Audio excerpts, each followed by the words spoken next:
You're tuned in to the MtG Cable cast, where they cover Magic, the Gathering Finance. All right?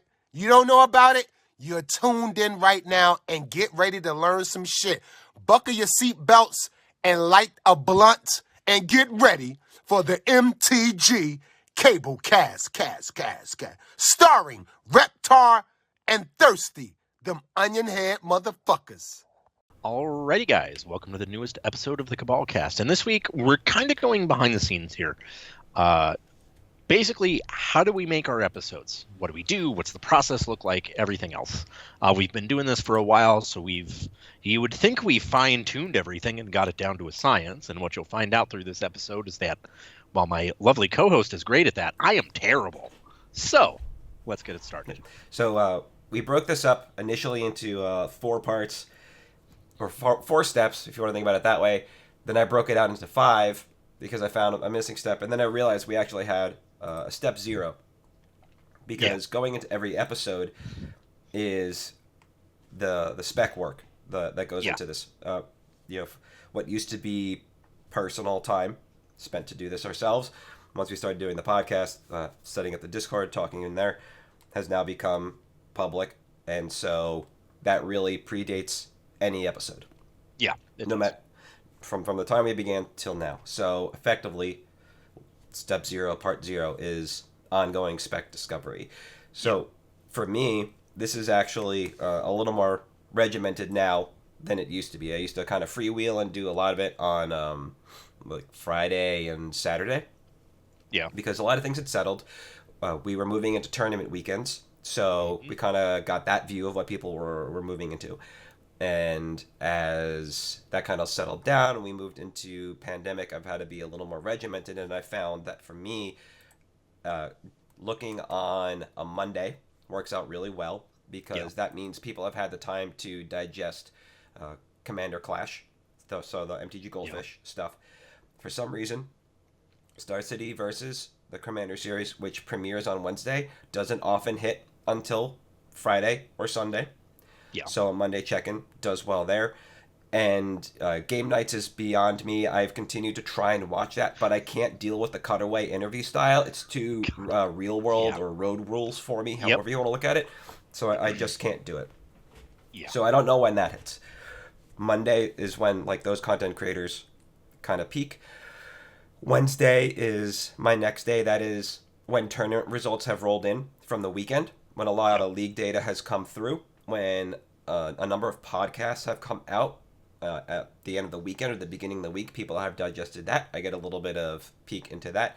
And then Friday finishes out the week with movement from leagues and the rest of content creation that comes out on a schedule. So for me, this kind of regimented look at picks has been a little more useful for me than before, when I was just like Friday, Monday, tournament weekends, change times, whatever. Yeah.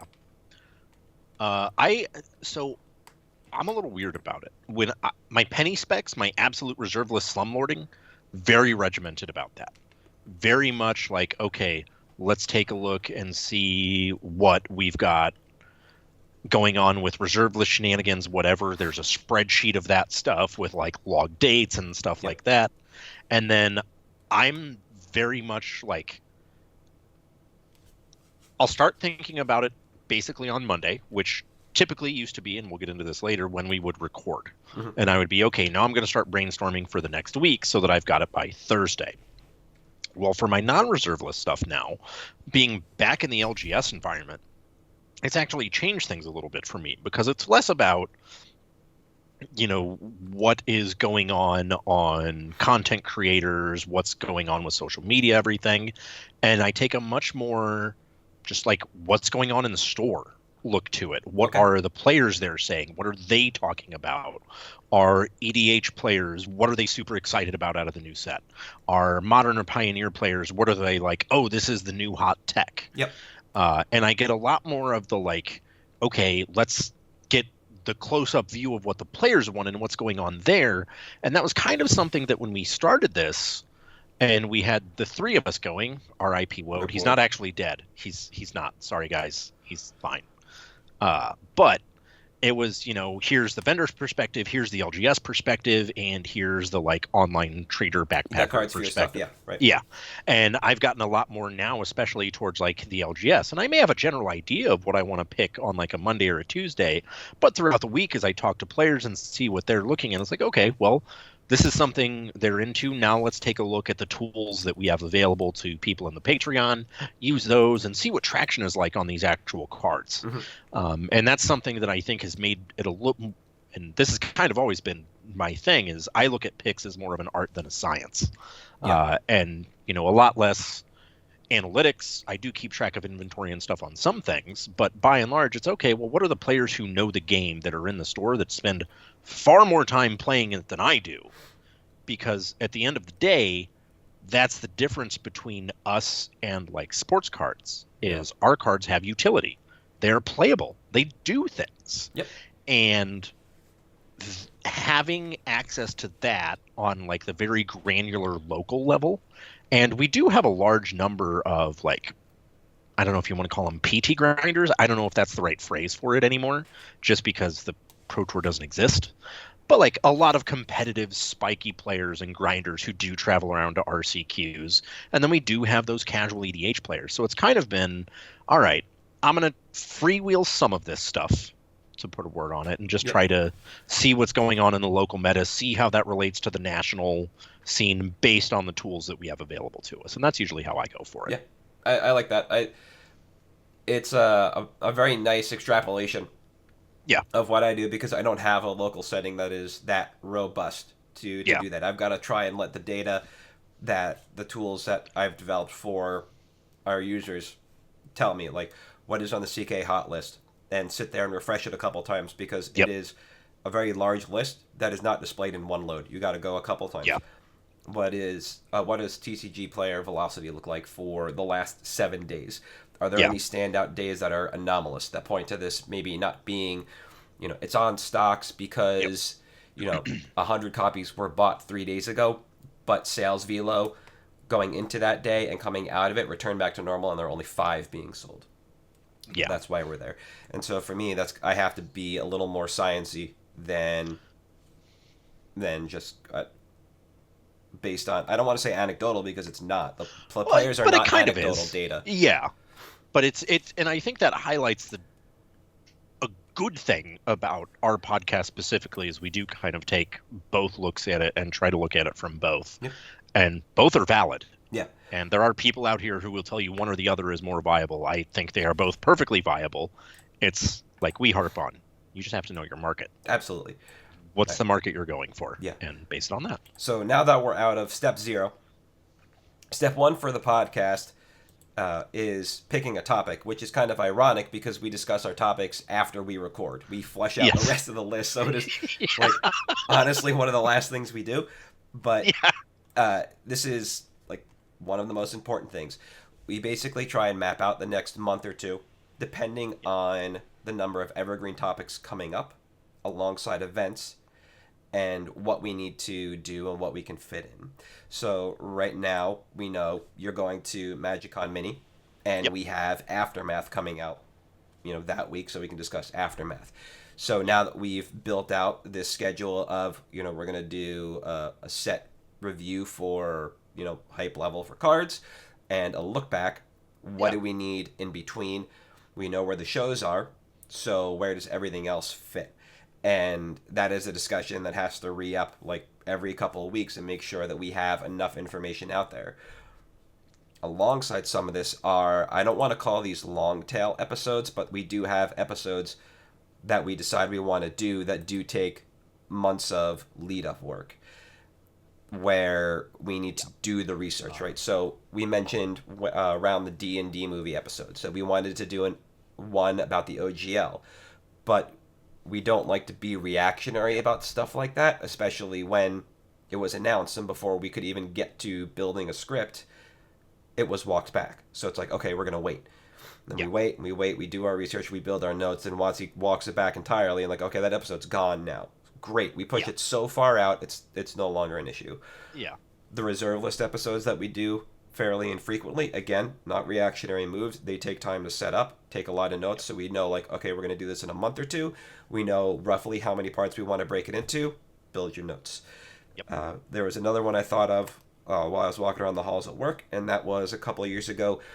I can't remember exactly how this was phrased, but it was about the change in percentage chance to hit like foils in packs. Oh, yeah. Right. We were talking about pack math and when that shifted from, like, when Urza hit to then, I think it was OG Ravnica and then later But collector boosters, etc. What But yeah. we did as part of that was find pack wrappers to display. So we knew that episode was going to take time, so we had to push that out and go with it. There's another topic that we have on the back burner that we decided when the One Ring was spoiled we would do, and I don't even know if you remember it, but we've had to hold back burner it because what we were looking for just ended up being people talking about the One Ring. Like, the topic we wanted to discuss was just polluted by conversation about the One Ring, so we've had to push that off. So this happens all the time. We try and we set our topics up in advance. We go through things.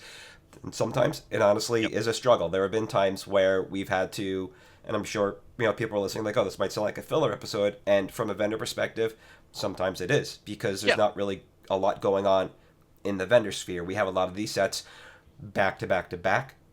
And that makes it really difficult as a vendor because it's just the same conversation of, all right, I'm going to bring these in. I'm going to check pre-orders. I'm going to run my numbers. I'm going to try and blow out as much as I can immediately to make my money back, to spend on not the next set, but the one past that. Because my money's already tied up. So it just becomes the circulating cash machine, and that is very difficult to talk about again and again and again. It's a very boring thing from a vendor perspective. When it comes from an LGS perspective, similarly, I'm sure there are a number of weeks where it's just like, well, we ran a tournament, somebody else is running a tournament. A week after that, somebody else is running a tournament. So the best we can do is just hold an F&M in the format and hope we get people. Yeah. And that's, that's just how it is. Yeah. And I think one of the things that we've honed over the last year and a half is really getting a list of evergreen topics to have that schedule there, because one of the challenges, and I know that I'm sure this is something you've felt, is the fatigue of doing it every week is look, we can talk about the same thing for the millionth time. Yep. Or we can try to bring something new to it. Exactly. And that's, when we did the episode, and this is, probably one of the ones that I think people have talked to me about the most, is when we talk about the vendor lifestyle episode, where we were just look, this is draining for us. We're exhausted after, this is what we deal with on down the line. And that's that's a fact. That's the kind of thing that I love doing. But we have to have that stuff because it does get draining to try to keep up with it all the time. And I think it's made it a lot better for us and easier to have these evergreen topics that we go by. Yeah. 100%. And especially, in the case of the OGL thing, there's times where we want to all right, let's try to see a little bit about what's going on with this. Yeah. It's not the right time for it. And sometimes it just doesn't happen. But that's all right. Not the end of the world. We got a plan for it. Yep. And we go from there. And I think one of the interesting things that we've had a couple times now is because of all the set releases that Wizards has, is there have been times where we're do we really want to do a set review here? We just did one 2 weeks ago. And we just have to make that call, basically. Yeah. We just found out today. Yeah, basically, WotC spoiled all of Aftermath, so we finally have an idea of what the set is.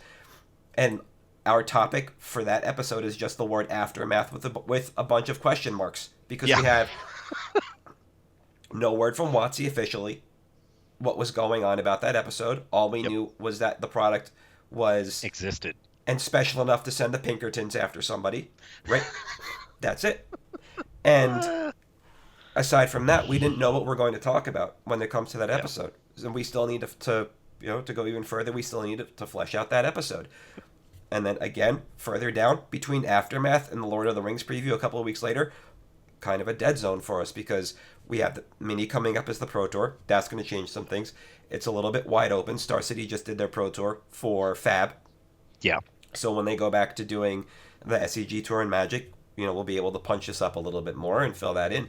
But that's kind of what we're looking at. Aftermath was one of the last episodes that we were able to put on the sheet a couple of weeks ago.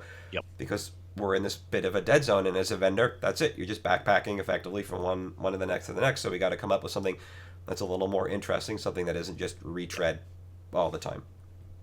Right. Then, coming out of that, time to do the podcast, right? Yeah. So this is all on my end. When we decided to do the podcast originally, it was just going to be the three. Well, it wasn't going to be the three of us. It was going to be two. Yeah. It's going to be you and Wode. And I was just going to effectively be director, producer. I was going to be a voice for the both of you to hear. Yep. And it was just going to be you guys. And then the more we got talking into it, we found it would probably be a better balance for three, as the three of us talked. So we ran it, and if it didn't work, it didn't work. We tested streaming, and originally that was episode 1. Yeah. And I was very hesitant to do that because Yeah. I've been using OBS to stream, and that's great. But the problem with streaming something like this is if one person loses internet, that's it. The immersion is broken. Anybody watching just tunes out. Yep. But if we record this, that allows me as the producer, director, and now editor to put it all together on the back end, and seamlessly the episode comes together in video and audio. Yep. So we use OBS for that. There are a number of options that people can use. You can use something like XSplit if you want. I'm pretty sure you can even use like the Microsoft Screen Recorder. Yeah. And put all your assets together inside your editing software. I chose OBS because of my familiarity with it when it came to streaming. And so after that, it just became creating our scenes, our sources, building our audio mix inside the application, and making it so that editing it was very easy for me. And if there was a problem with any individual track, I had the ability to kind of come through, squash it as best I could, and move on to make it the best experience possible for the audience. In the future, do I see us moving away from this? Not if we continue to do video. Yeah. And that's one of the reasons that brought us here. We decided to do video up front because when we talked about cards, we wanted to display things and not just have to talk everything through. We wanted to be able to show the graphs. We wanted to be able to show imagery, reaction faces. The first shirt that you ever wore with the mustache combination on this podcast. Yeah. We wanted to see people to see the beauty. So good. That really comes forth. It does. Beautiful. And love it. To do that was just very simple. Instead of start streaming, just start recording, and that was it. After that, it became a trial and error situation for me to build everything that I'll talk about later when it comes to editing this. But that's it. It's super simple for a podcast like this. Yeah. I mentioned game nights up top. And their setup, definitely not OBS. They have however many cameras running at any given time. Those are all individual video feeds, probably pushing into, if I had to guess, not Pro Tools, Adobe After Effects. Yeah, After Effects. Yep. That's actually what I'm familiar with, but that's way bigger scale than what we work with. Yep. So. Yep. And so, you got to work with, what you want or what you need. And for us, this is easy enough. If we were to step back and just go audio, then I would just record probably in Audacity or something like that. Yeah. And call it a day. Well, one piece of software. We just call you up on Skype, bing, bang, boom. That's it. All done. Good to go. Yeah. So that's the software for recording. After that, we hit start recording, and now we got to follow our episode structure, which is what we're going through now. So this is step 2. So this one's actually, this is done on an episode by episode basis. Yep. And what's really interesting about this is like, even the evergreen episodes, we will change on an episode by episode basis. And it's basically before we hit record, before we do anything, we just go over one last time, hey, how do we want to structure this episode? How do we want to have a back and forth? Do we want to, and this is especially for the like hype set reviews, where it's, okay, do you just want to go down all of yours and I go down all of mine? Or do you want to go back and forth and create a dialogue? Or how do you want to do it? How angry are you about the topic that we're discussing? Yeah. Can you contain your rage? Yes. This isn't just you. There are topics that we've talked about where I'm the angry one. Oh, for sure. I'm very often the angry one. But, and that's something that basically is, how are we feeling that day? What do we feel like doing? What do we think is more engaging for the viewer? And in some cases, there have been times where both of us, it's been like a Q&A. Yeah. And it's like, okay, you're asking the questions and you're going to answer. And we just go down that way. Or, where it really gets tricky is actually when we have our multi-part episodes. Yep. So when we went through the AltaFox thing and we were like, okay, how do we want to highlight this? Because typically you think, oh, you just go through chronologically. But that wasn't what we did. We kind of tried to highlight, okay, here's some big points. Now we'll emphasize through the document where those points are relevant just based on how we feel. And it really is, as far as the actual recording part goes, I think the part that for us just makes the most sense to put off because stuff happens. Maybe, well, we thought this structure would work, but I had a few more thoughts on item XYZ. Yeah. Well, in that case, we'll just change it the day of and go from there. So that's usually when we've been getting our structure is like right before the episode starts. Yeah, and there have been some fluid changes midweek too, where we've had episodes where it's just like, this is what we're going to talk about. All right, we got the topic. We know what we're going to do because it seems simple. And then one of us is just like, well, the more I thought about it, the more to me, it flows better like this. And it's just like, oh, yeah, that is definitely the better way to approach this episode. Or you mentioned the AltaFox episode. I forgot how many episodes that was, 2 or 3? 3.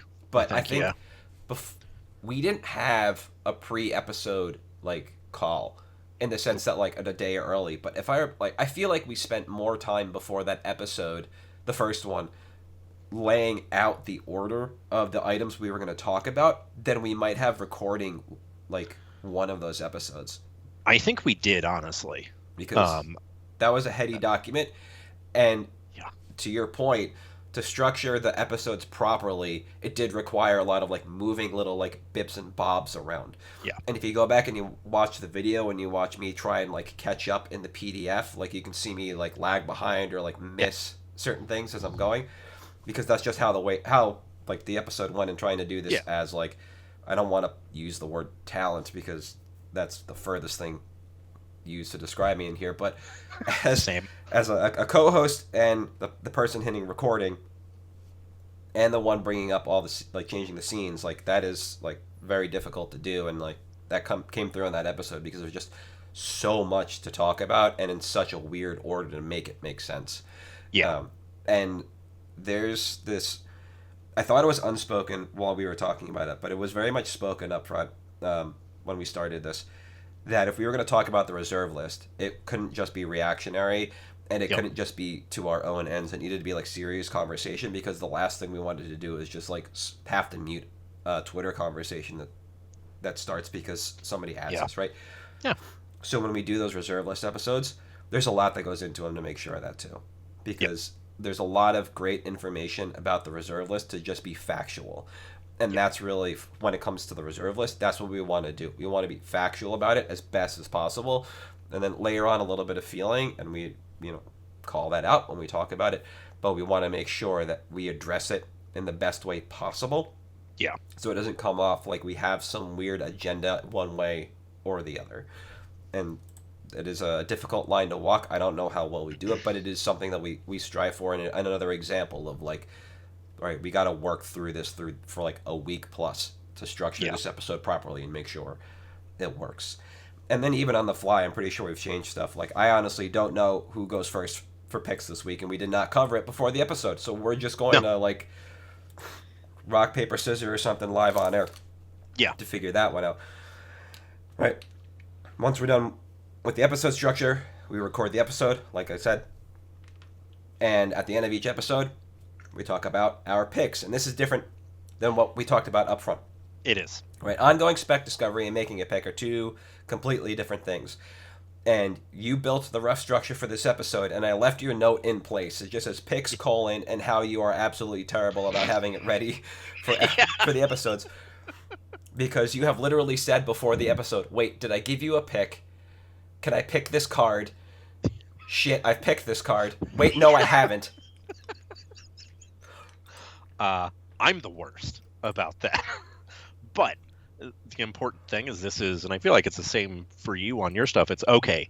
I'm going to look through the list of picks that I've been kind of prioritizing, or the specs that I've been paying a little bit more close attention to. Is now the time for this or not?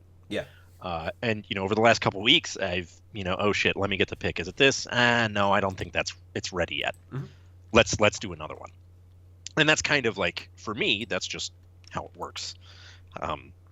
Again, very last minute. I'm terrible about having it ready ahead of time, but I've got them. It's true. And I think the other thing too is that this is one of those things that we kind of do later on, a little bit more last minute, because like you said, Monday's a good review day, but stuff does happen throughout the week. Yep. I mean, it would be foolish to think we're the only people working in the finance sphere. I mean, there's a bunch of people in band doing buyouts constantly. There's a bunch of finance podcasts out there also giving up picks in their reasoning why with their own followings. I mean, there's a lot of people that move in the space, so it's usually, let's pick this now. And I think the interesting thing is how over time our delivery has kind of changed. Yes. Yeah. There are times where I do have like, oh, here's, listings over the last couple weeks for a card. But usually what I do for my notes on a pick is I have like 5 to 10 broad strokes notes on why I think a card is good or worth picking. And I'll look at the screen. I'll be like, okay, what of these is actually important for this pick? And then I spew it off and extrapolate why I think that point is important for the pick. I don't have like a set script or anything. And I think that, I don't know if you do or not, but I think for me, one of my favorite parts about this is how different our delivery is on them as well. Yep. And the contrast between the two. So yeah, for me, the timing on the pick has changed because it used to be, what is it, like notes. Not picks for us were due on Thursday to deliver to the Patreon on Friday to have the episode recorded on Sunday, out on Monday, right? And then we were like, football. So we changed the recording schedule. Sorry, guys, that was me. And, hey, you know what? Like, it's not like the Packers don't play late games on Sundays, so it gave me some time too. My cheese head's in the closet. I don't wear it often, but it's back there. You have to now. Hey. New QB1, baby. The future is now. Look, he was at MSG for Game 6 of the Rangers-Devils series, where the Devils just showed up to watch that game. And I was unhappy to see that he actually had shaved and cut his hair. I know. I'm not going to lie. I hate Aaron Rodgers. I am so glad he's going to the Jets team that is going to find a way to squander the last 2 years of his career. He looked great when he was cosplaying Nick Cage. That was awesome. Yeah, that was great. This last season as quarterback, though, he should have just been coaching Andrew Luck. But right. So that happened. That was the pick schedule for us, which made my note-taking schedule a little interesting. I like making my pick early and then just building my notes over time. And so changing the schedule to record the podcast has allowed me to do that and then get picks in, after we just decide on the episode. Basically, we throw up the picks a couple of days early, and then everything kind of falls into place after that. And over time, as I've built out more tooling, that's afforded me the opportunity to add more data to my picks over time. And because I've been looking at this from a bias perspective almost the entire time, that additional tooling and observation has allowed me to start my notes earlier in the week when things looked a certain way than on buy list. Write my notes over the week, noting what the numbers were, deliver the pick when we record, notice that buy list numbers have adapted in one way or the other, call that out in the episode, and then also talk about what's going on TCG Player so we can discuss whether or not during that pick if a vendor actually believes in that card. Yeah. And it's something I'll be talking about with my pick today, whether or not the vendor actually believes in the card or not, which can be very influential in both our timeline and what we want to do with it. And so this has become a fairly decent data-driven process for me that is a little bit burdensome because I try and lump it all into Monday. So as I'm doing that pick search, and I'm checking stocks, and I'm checking CK, and I'm checking TCG Player, and I'm just looking at where things are, but number-wise, do I like what's going on? Much like you, I'm looking at stocks. I'm like, all right, do I like the way this graph is trending? Do I like the way sales velo looks on TCG Player? Do I like the way buy lists are responding or look at all? There are some cards on my spec list that I enter where Card Kingdom is buying 0, and I've used those numbers before. Day one, they were buying 0 because I believed in those cards. Usually, it's something brand new. a new set card. And Yeah. but it's a card I believe in, and I will call that out in picks. I can't remember the last one I did. It was probably somewhere around 1. If I had to take a guess, where I can, like, what's their numbers? Straight zeros, because they have infinite. They open infinite. But I believe in it. And by the time the pick date rolled around, those numbers had changed. So carrying along that historic data for me has been important.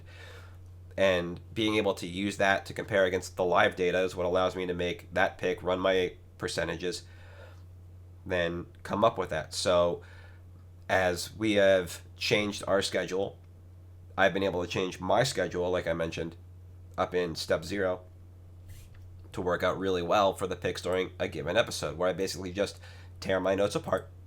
I pull all my data out. I put it into the various sections that I need, a bunch of links so that they're super handy for display. I get your links at the top of the episode before we record, handy for display. And I started bolstering out my notes over time and posting those on Patreon early when we announced the picks. So if people want to read through the reasonings, they're more than welcome to. And that actually happened recently. One of my Enchantress picks a couple of weeks back, there was a question about that. Sithis Harvest Hand was the pick. Yeah. Somebody said they saw the Patreon email come through. They looked at the pick and they wanted to talk about it and why that was my pick for that episode, when we knew that we were going to get, I believe, an Abzan Enchantress deck with LOTR. And we had a conversation about that because we've changed our schedule. I've bolstered my notes and it goes up. And the other thing we've done over time is change the structure of our picks a little bit as well. Yeah. Like we didn't used to talk about how many we have or how many we would buy, which when I first introduced that, I mentioned what I believe is very important. Knowing how much stake somebody has in a card is really important when they're telling you to buy in. Yeah. If they don't make that information available in any regard, it's not just Magic cards. You could just be buying into somebody else's get-rich-quick scheme, effectively, right? Somebody else's money-making scheme. You don't know how much of the bag they're holding and what their profits are going to be when you pump up their spec. Yeah. Like, that's not what we're trying to do here. So that became an important part, and that expansion of my notes came with that. Reprint equity was something that I thought was pretty decent, and now we both kind of discussed that as well, which I think is also super important and not something a lot of other people touch on. And so it's just become this kind of evolution for the picks at the end of the episode. Yeah. Right? And I think especially when you mention the buying into somebody's get rich quick scheme, I think there's a lot of things that are just common in MTG Finance podcasts, and I don't think that is one of them. I think it's incredibly important for people when they are saying you should spend your money on this to be like, hey, I have stake in this, I am spending on it, I believe in it, whatever the case may be, because at the end of the day, we're all trying to make money, but it's important not to be deceptive about it. It's important not to generate your own hype train around a card. Exactly, yeah. Oh no, the market is crashing. Yeah, but I sold all mine 6 months ago, and now the market is starting to feel the effects. That's why it's crashing. Like, that kind of thing is something we wanted to make a conscious decision to avoid. Yep. We didn't want it to be predatory, because there are times where it is just absolutely predatory for people to declare their picks or to post content or whatever, where they're like, man, these idiots are going to buy so much flesh and blood because I pushed this game. It's going to be awesome. Yeah. That's just terrible. Don't do it. It's awful for everyone. It's, we both believe that rising tides help all ships. Yep. Yeah. And we'd much rather do that. And, there's also something that has changed in our picks is one of our evergreen topics, I guess, is looking back and admitting when we're wrong. Yeah. I don't know a lot of podcasts that do that as part of their structure either, where it's like, hey, let's take a look at our picks and see where we're at. Yeah. I like the transparency and accountability, and that's been very important to both of us to just have that for you guys. Agreed. Yep. So, once we record picks, we do our outro. That's it. Episode's over. As I mentioned, we do our topic discussion for the next couple of weeks. Often while that's going on, I'm doing some light editing, and this is kind of like a hidden step that I didn't add to our little script because I didn't know how important it was. I do all of the editing in a program called Vegas. It's what I'm familiar with this prior to I think it's like Magix or something like that, Vegas now. Yeah. Prior to that, it was Sony Vegas, which had no attachment to the company Sony, so I don't know how they got that name. Me And neither. prior to that, I believe was called a program called Acid Remix, Yes. and it was basically just a way for you to write digital beats and samples if you had the right libraries. But it was mainly meant for audio editing, which is great. We wanted to be audio first, and this had video capabilities that I was familiar with, so I jammed with this because, as you mentioned before, Adobe is just well above and beyond what we need. Final Cut Pro, well above and beyond what we need. We just needed something that was quick and easy, and even with Wode, everything just flowed so smoothly that there wasn't a lot of editing that needed to be done with the episodes. No. The worst that happens is when you see me take notes on the episode in video. That's a time marker. I'm watching the amount of time that we've been recording. I'll take a note and I'll go and find that area in the episode and make whatever edit is necessary. Yep. And then move on. Almost constantly there's a volume adjustment because one of us is sitting closer or further away from a microphone, and it is very difficult to be as loud as Redman. So that intro does come in hot. I have dropped the volume over time, and Love so that, it's a balancing act against Redman. Fantastic, but difficult.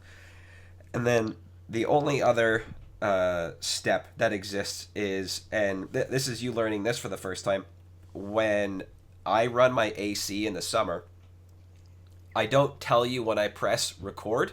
Yeah. I give myself a couple seconds of pre-roll of just like dead-ish air. Yep. So I can send my... Just the intake. Yep, exactly. So I can send my audio track through Audacity. Yep. Use a noise suppression there. Highlight the nothingness of the AC unit, or that's just the AC unit.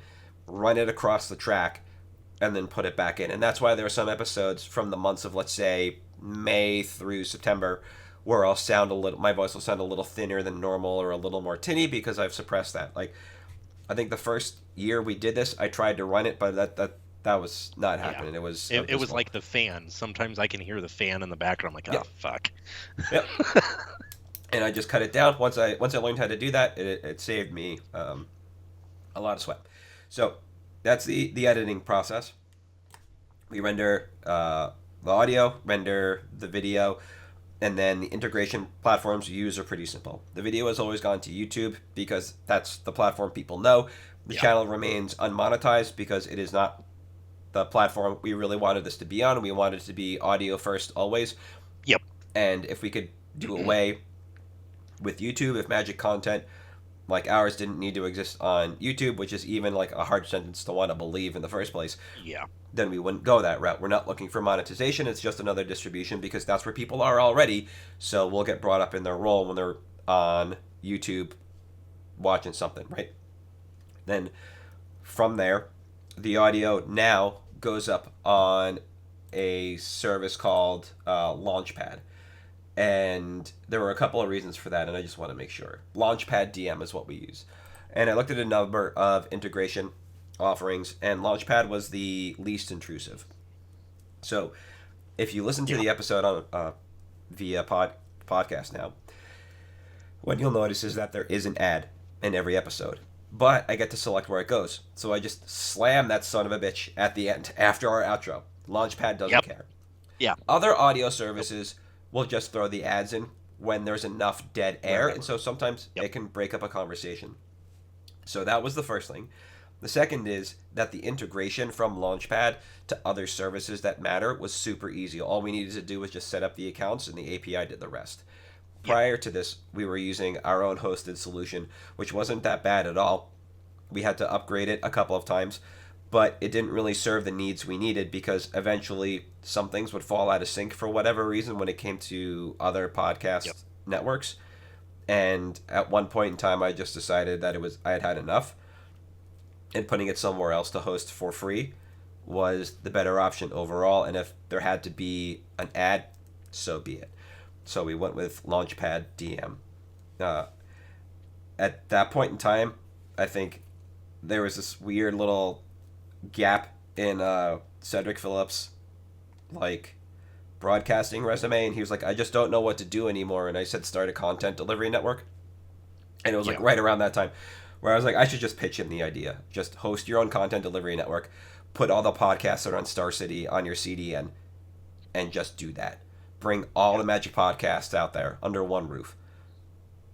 And like do that. And like if that ever happened, if anybody ever did that, I'd slam this podcast over there in a heartbeat. Yeah, because it would just make it so much easier. But Launchpad is wicked easy. I just click create an episode. It's a drag and drop interface. Copy and paste over the description that I write.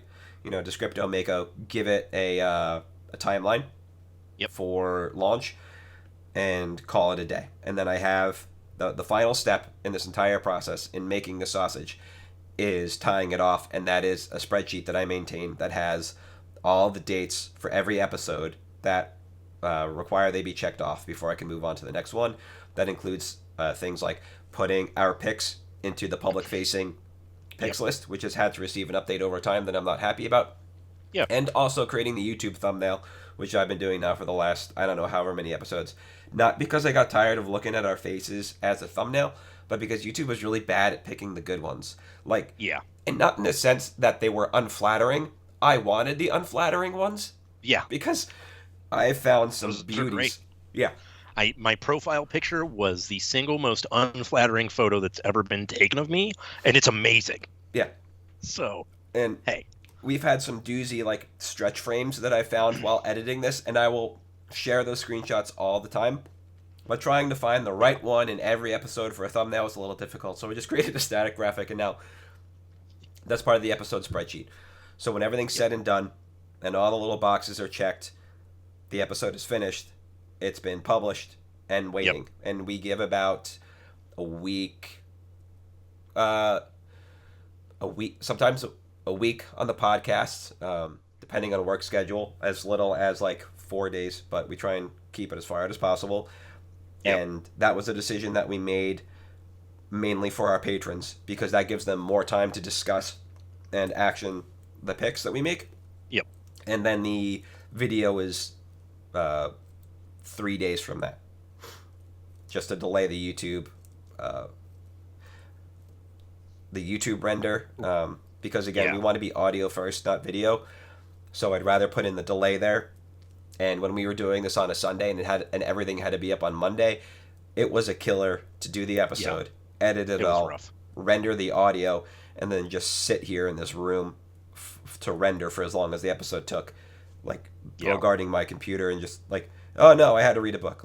Not the worst thing in the world, right? But it just was a very monotonous process. It was nice when we got to the week ahead schedule, where it was okay, we can breathe a little, we have more wiggle room, play with it, whatever. So 100%. And that's been great. Yeah, and rendering the video whenever I want is so much better now, because there have been times where my wife and I have finished work. We've been working from home since, I think it was the date literally March 12th, 2020. Yeah, I think that was the day. It was a Thursday. We were just told, don't come back Friday. And so we record on Monday. Like I said, I do the audio render because that's very quick. Doesn't use up the entirety of my machine, so I can write a description, upload it, and I'm done. I can do whatever else I want while this is going on, free and easy, and I'll usually continue on with my night and wind down. Then a day or two later, I'm like, oh yeah, I've got to render the video. We finish work. All right, you want to go downtown to get something to drink? Yep. And I just turn my computer on, start the render, throw it up, fucking leave. Yeah. Come back, QA it. If it looks and sounds good, way to do it. Then I just upload it, and we're done. And that's it. That's the end of the episode, is the YouTube upload and schedule.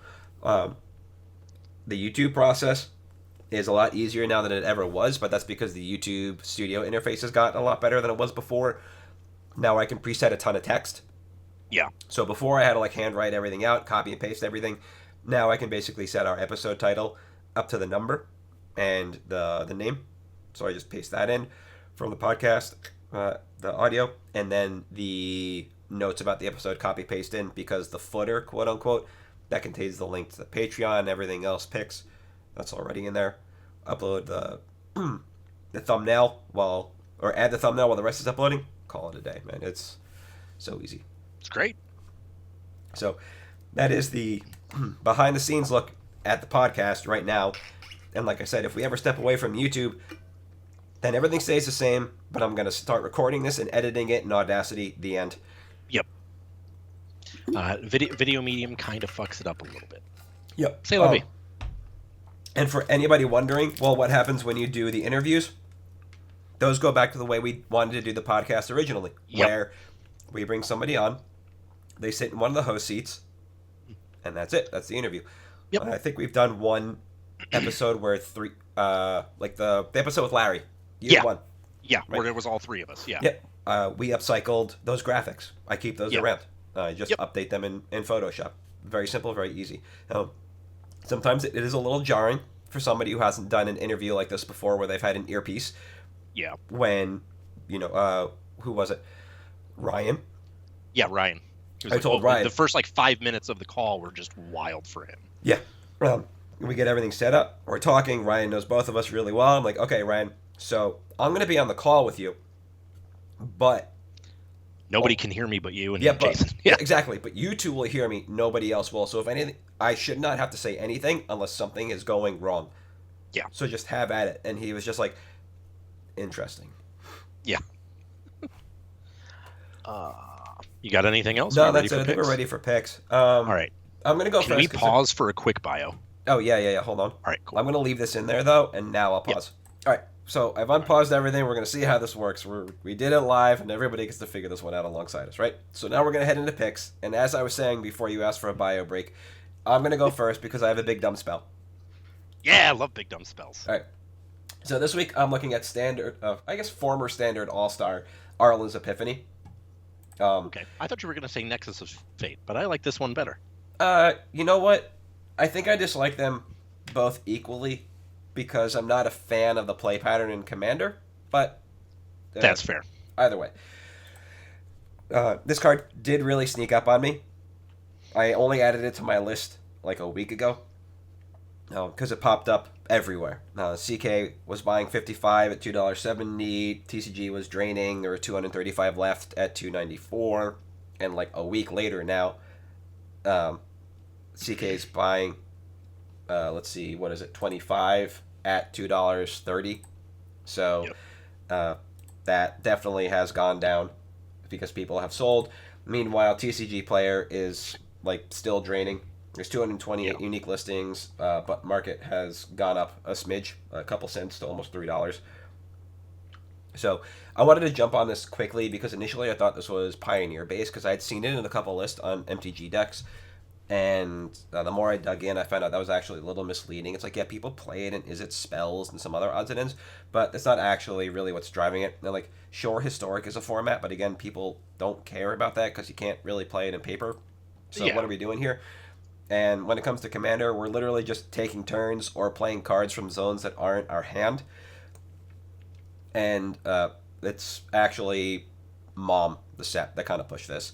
So most of the usage for this card circles around taking extra turns either on the cheap or free with a commander like Narset, Enlightened Master, Raynar the Ever Watchful, and Hidetsugu and Kaede. That's actually what's pushing this right now. And for people that don't know, like me, this is a brand new commander that's 2 and a Dimir, and by God, they killed them. It's no longer on this list. Look what they did to my boy. Okay. Sorry, it's 2, double blue, and a black. Right? And I'll bring this up on a rec so everybody can read it. Flying 5/4. When Hidetsugu and Kaede enter the battlefield, draw 3 cards, then put 2 cards from your hand on top of your library in any order. Okay, so it's like a weird brainstorm. Then, when Hidetsugu and Kaede dies, exile the top card of your library. Target opponent loses life equal to its mana value. Period. If it's an instant or sorcery card, you may cast it without paying its mana cost. So, cool. So you put it back on top of your library, you dome somebody for 7 because Arlen's Epiphany costs 5 double blue, then you take an extra turn. For free! Yeah, pretty much. And you can just kind of not do it again with Arlen's Epiphany because Epiphany exiles itself on cast, but, you can take another turn if you wanted to because I assume that's how this deck is going to take form and punch up.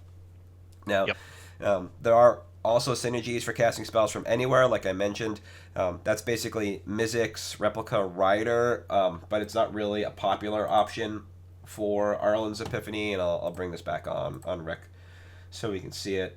It is like within the top 5 generals. It is basically just solidly is it. It's not mono blue or Azure like we usually see with this. And basically, it just says whenever you cast a spell from anywhere other than your hand, you may pay 1 and a hybrid blue-red. If you do, copy that spell, and you may choose new targets for the copy. If the copy is a permanent spell, it gains haste, and at the beginning of your end step, sacrifice is permanent. So if you're playing Mizzix, you basically just get two turns in a row. 2 turns for free. Yep. And then the rest of the generals on rec are basically just like mono blue or like blue splashing a light color like green or white for just combat step shenanigans. Yeah. And so when you step aside the combo decks like Narset, like Mizzix, like Hidetsugu, you do see it in decks that are like Atali Primal Conqueror, another brand new general that basically just flips into a creature at 11/11 with actual like kind of infect. Yeah. So first you start with Atali Primal Conqueror, 5 and double red, and if you flip it for 9 and a Phyrexian green, it becomes an 11/11 trample named Atali Primal Sickness. An 11/11 trample, indestructible, and when it deals combat damage to a player, they get that many poison counters, right? So it basically is like infect, but not because it doesn't deal damage in the form of -1/-1s. So you can pump up Atali and just kill with it. And then decks with Avenger of Zendikar. Cool. So when you're not trying to combo out, you can actually enter the combat step. And awesome. So the card has support at the top, I want to call it, from these combo decks that might not be that savory because of what they're trying to do, taking so many turns in a row. Yeah. And at the bottom, you have a rock solid foundation of combat step, which I think my last 3 to 5 picks have all been about. And we're not seeing Craterhoof and Pathbreaker Ibrex and all these other odds and ends. We're just seeing good old Avenger Zendikar get you with a bunch of plants. And if you're taking 1 or more turns with this or other cards in those decks, again, I think it's a little more palatable. You probably still get some groans and some targets, but it is a little more fair for some reason than just winning with a Craterhoof straight up. Also, I don't want this to go unsaid. Arlen's Epiphany, when you cast it from Fortell, does make 2 birds. And Kanji Airy Keeper, what do they call him? Not Bird Nerd. That's Derivi, who casts for Banter General. Birdmen. Yeah. Yeah.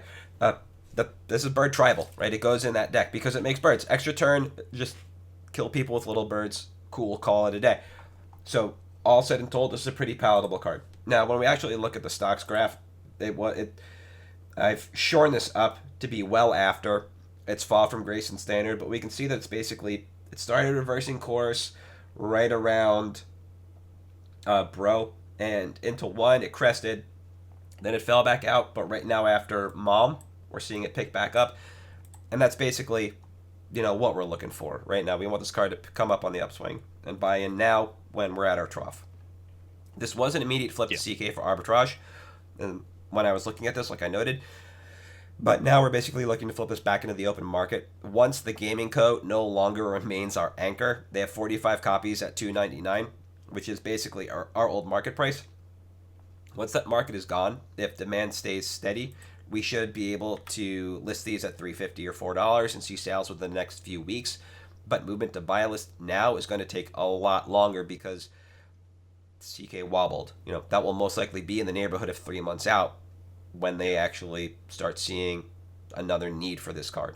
So I mentioned up top that this gives me time to see if a vendor truly believes in a card based on what happens from the time I write my notes to the time we film. Sometimes it holds steady. Sometimes that number goes up. Sometimes it goes down. When it goes down, and people have only sent in 4 copies, that tells me that this vendor does not believe in this card. So 4 being sent in dropped the price by almost 50 cents at CK. So they don't really seem to believe in this card. That's why I think it's going to be about 3 months out. That said, ABU Games is taking 8 near mint at $4 credit and 40 played at $3.47 credit, which does provide immediate arbitrage. You could basically take all of the Gaming Co. stock, shove it to ABU Games right now, remove that anchor, and just let it rip. And you're off to the races. I wouldn't necessarily recommend that, but if you're into drop shipping, try it out. Now, that also does give you credit at ABU Games, which could be a little dicey depending on what you're looking for. They are a little... Yeah. I don't want to call them a specialty vendor, but they definitely have a niche. So you got to make sure that that's what you're into. Standard cards are generally pretty fairly well priced, but they are not aggressive on their buy list for standard or like Pioneer cards. So you might not find what you want there. So be wary about taking credit there. Just do your research ahead of time. Make sure there's something you want to buy, basically. Yeah, have to. Yep. When it comes to buy quantity, I don't have a lot. I think I cracked 2 set boxes of this, and I've bought the handful that I've seen pop up at my LGS after this fell out of standard because I wasn't playing standard, and there was no way I was paying $20 for this card. So, at the end of the day, with the price it's at, basically $3, that I feel fine shoving like 50 at this, and then that gives me 4 play sets to sit on. That allows me to sift them back into the open market, or sit on them and wait for somebody else to pick up a buy list, because I do have faith in this card in the long run. Time walk effects are always fairly popular, fairly easy to move, and there's not a lot to say on reprint equity for this because it has foretell. So where are you going to put that? Also, Alrund is a character on Call Time. There's that. Right, we are strategically locked in, so I don't feel any concern about a reprint. They generally don't put time walks in commander decks. We've seen it. I noted in my notes. Maybe once or twice. Like time reversal's a twister. Correct. We saw Explorers of Ixalan. Yep. Like that weird true supplemental. We saw a time walk there, and in the Mystical Archives. That's it. And we would need another Mystical Archives to really break this. So I'd be fine slamming $50 at this thing, picking up like 16 copies, and sitting on this for the long term. Mainly because I don't run my TCG Player store anymore, so I don't need to worry about flipping immediately. And my locals aren't these kinds of players. So I know I'm not serving them, I'm just self-serving here. So that's my play on this card, is just to pick them up, remove them from market, put them back over there, call it a day. I think that's great. I think one of the things that I really love about this pick is when you talk about why it's good, you specifically mentioned, obviously, new commander for it. That is not traditional Spellslinger colors. Mm-hmm. And this feels like such a Spellslinger card, but it's effectively just Yuriko for instants and sorceries. Yep. But the reason I like that is because it shows that design-wise, I don't really know if you call that a Spellslinger commander, but they're finding ways to make Spellslinger cards relevant outside of their typical color combination. Yep. And I think that's great. That's like a design philosophy shift that, it used to be, we're just going to staple instants and sorceries on cheap, efficient creatures for free. Mm-hmm. Like Snapcaster as a 2/1 for 2 mana with flash was fine. Then you stapled having an extra spell onto it. Yeah. So, again, this is another one of those like shifts in design philosophy that shows, hey, there may be more incidental exposure for cards like this in the future. Yeah. Where we may be waiting, and there's times where each of us has cited, we need a commander like this, or, an Enchantments Matter commander. Well, it may not be that. There could be something else that just incidentally highlights cards like that as useful. So I really like it a lot. I think it's also, again, it's a Time Walk. They're not bad. Temporal Trespass is ridiculous. And hey, look, someone is going to spike a Modern event with turns, and this card's going to be in there. Yeah, because it gives you a threat, just like the Battle for Zendikar one. It awakens a land. That's why the deck plays one. Yeah, and you put this one on layaway with Foretell, 100%. Yep. But you touched on why I wanted to bring this up a week after it was on my list. I thought this was a constructed push. And lo and behold, the actual push was just obfuscated because the commander hadn't hit rec yet, or whatever, for some reason. That link hadn't been made, and it's made nowhere else. It's like, once I found that, I was like, oh, that's why. This is brand new. it is a weird way to play the game. It actually does promote play not just with black tutors, but the idea of upcycling a card like Archaeomancer. Yeah. To put an instant sorcery card from your graveyard back in your hand. What happens if you mill over this for whatever reason or it's discarded? Well, you can buy it in, put it back. Yep, buy it back. And it play. I don't want to sound like I'm happy about this, but I believe there are good ways to play Sensei's Divining Top in Commander, and it allows you to play SDT in Commander again, and gives you another reason to play that card and fiddle with the top of your library, scroll rack, etc. So it also brings back this kind of bygone era that people are clamoring for with pre-DH.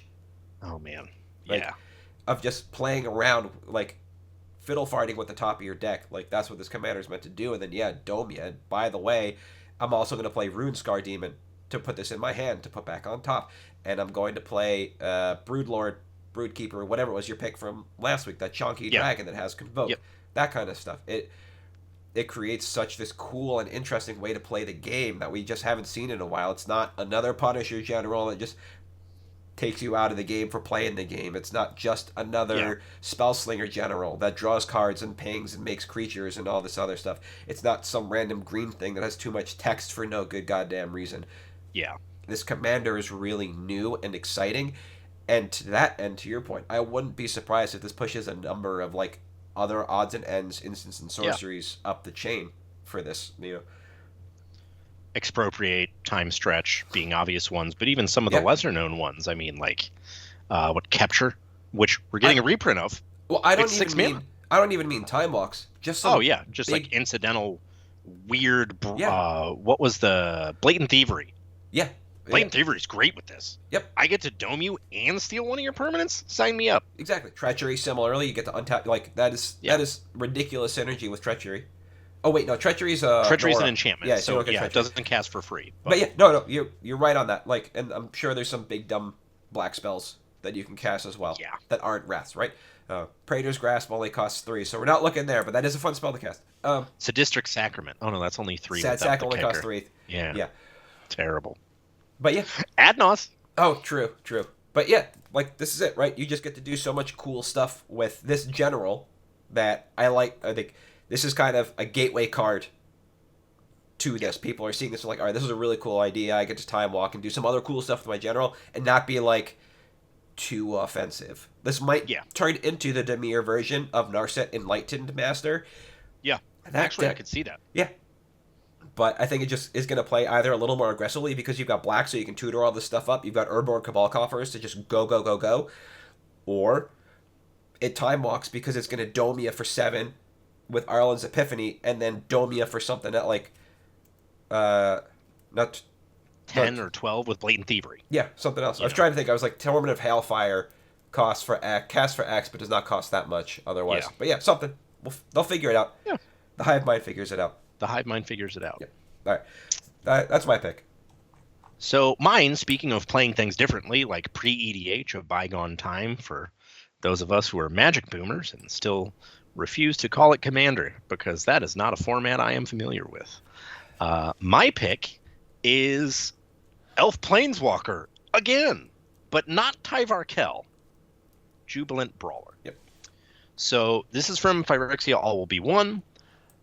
Relevant because All Will Be One did not have as many serialized cards as Mom did. Mm-hmm. So it was less opened. It is a collector booster era rare, however, which I think actually works in our favor on this one.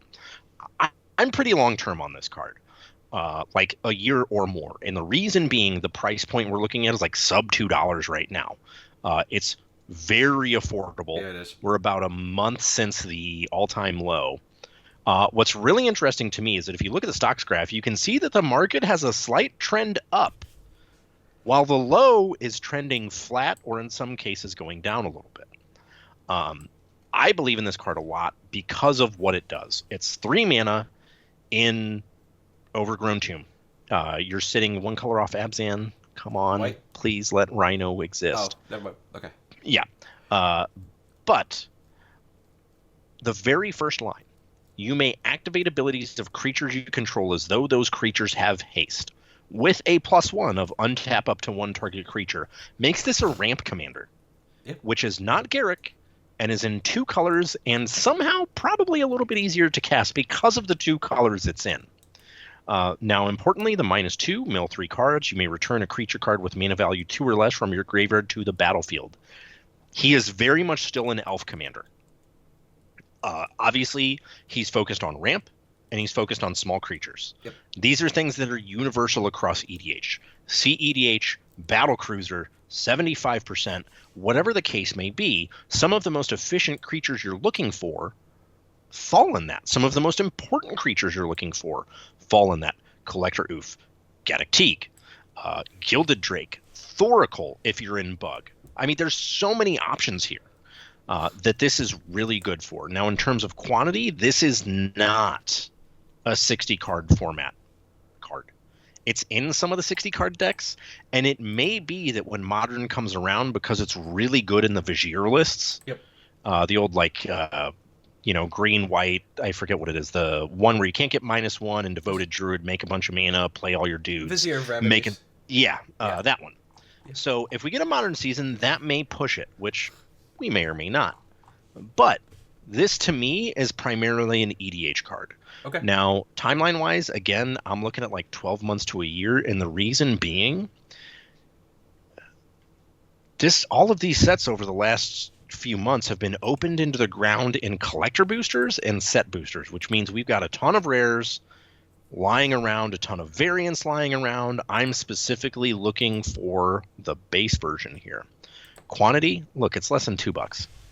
Same as you. I'd throw $50 at this all day long. I have about 16 of these right now that have walked into the store and I have picked up. And basically, anytime I see 4 or more get loaded on TCG Player for less than $3 or $2.99, I guess, really, I should say, for less than $3, I've been buying them. They're just too good not to. I believe in this card because of the casual and the competitive appeal, and because there are some weird things going on with it. I also think this is probably one of those cards that, and I know I harped on this a little bit earlier, this is one of those cards that I could see people in like Ban or something buying into at some point, and that's when I think this card could take off before then. But I think this is just a gradual, slow burn. Stock's going to dry up. This isn't exactly something that they're going to revisit or reprint. It's not that in demand. And I think that it's very telling that of all of the rare walkers from All Will Be One, this has been the most consistent in terms of price over the last 2 months. It's been consistent in terms of liquidity. If you take a look at the sales history on TCG Player, it's foils and non, and we're talking like 20 or more copies a day. Every single day. So the liquidity's there, the inventory is there as well, but that may not be the case for much longer. So I believe in it. I think it's good to hop in on. Yep. And it's just a good value engine in 2 colors that have value engines, but they don't necessarily have planeswalker value engines, which I think is important because it's such a difficult type to interact with. Yeah. Obviously, Sylvan Library's there. You've got Phyrexian Arena. But this is an advantage engine that actually impacts your board presence rather than just general card advantage. Virtual card advantage and board presence, very important. Planeswalkers are great at it, and this is one of my favorites recently. Now, I don't want to draw a parallel to Gris because it obviously does different things, but I could very much see this following a very similar price history, where it just craters because of how much is opened, and then just gradually climbs to the point where it's sitting in the $5 to $10 range. You just wake up and, oh, it's been there for 6 months. Who knew? Yeah, I like this card overall, but I believe in it for different reasons. So, for me, I understand where this plays in Commander. Like, the Elf deck is now solidly Gruul. It is no longer Selesnya, like it used to be, or Naya, Splashing Red, right? So, obviously, this fits right in. When this card was spoiled, everybody jumped on this because they saw that it paired with Devoted Druid, which is where the Vizier of Remedies combo lives. It lives under the umbrella of like Devoted Druid combo in Modern, and I didn't believe in that because I don't think that deck was good enough to begin with. You have so many ways to put Devoted Druid into play at instant speed that I didn't think a 3-mana Planeswalker was really... And making that deck go into a third color just to cast this Planeswalker and maybe some Thought Seizes was the way to go. That, at that point in time, I didn't believe that Constructed was going to push this card, and I thought it was just going to tumble out of existence. What sells me on this card as a player for Constructed is right now its value proposition in Pioneer, which That's fair, yeah. People are saying that it's yet another Mox Amber combo, which I kind of believe in because you're basically just looping Mox Amber with Retraction Helix and drawing your deck with Rona, and the rest of the cards are kind of in flux, but it has to be Sultai with Tyvar, Rona, and Mox Amber and Retraction Helix. After that, the rest of the deck is very much up in the air. So when Todd Anderson put the deck together, played it to a 4-1, tweeted about it, I just threw that into Discord and we started talking about it. And it's from there that I watched those cards that I mentioned. Those 5? Amber, Retraction Helix, Rona, Tyvar. Nope, just those 4. Oh, yeah, just those. Yep. Just be the core of the deck. Everything else was in flux. And seeing that and knowing that the deck went through iteration, did well, iteration, did well, iteration, did well, kind of led me to believe that this really could be a mainstay in Pioneer. It has the ability to. Then today, or yesterday, as of the timestamp, Todd Anderson tweeted out a lovely thread about Pioneer and what that format is about, and how the majority of the format is play-draw dependent. It is very much 2 shifts passing in the night, very little interaction, and if you want to feel like you're in control of your destiny, you really can only play Rakdos, and that's about it. Yep. And reading that gave me hope that this is a deck that can survive in Pioneer, because for the rest of the bullet points that Todd listed, this deck checks almost the majority of them for a deck that just exists in the format, plays the same way the rest do, and could have longevity within the format. And so from there, I believe it'll hold, it'll pick up in price. Like, if you were to have bought in when we talked about this a couple of weeks ago, market price has already gone up by somewhere between like 50 and 75 cents. So there's like immediate profit here. And then if and when Modern comes back around, who's to say that it isn't just the Devoted Druid decks that play this in Modern, right? There could be a home for it. We just don't know yet because it's not Modern season yet. Soon, hopefully. Absolutely. There is absolutely the opportunity for us to have Modern season like we expect. And I just had to verify because I couldn't tell if something else died from Mox Amber's sins or not. Mox Amber is legal in Modern. That means that this entire deck in Pioneer exists in Modern. You cannot cast Mox Amber at instant speed, so you can't use Force of Negation to protect yourself, but you're going to make infinite blue mana. Yeah. So you have the opportunity to. And if you're just going to win on that turn with Thoracle, then you have Pact of Negation right there and ready to go. So this does have the opportunity to also show up in Modern. So for me, I believe in this card. I just believe in the power of Constructed to push this card through. I think I want to see it a little more in Commander before I get on that train, but I'm not an entire disbeliever in the fact that Commander could power this card in the long term. I think, and to me, it's the casual implications of the card that power this long term.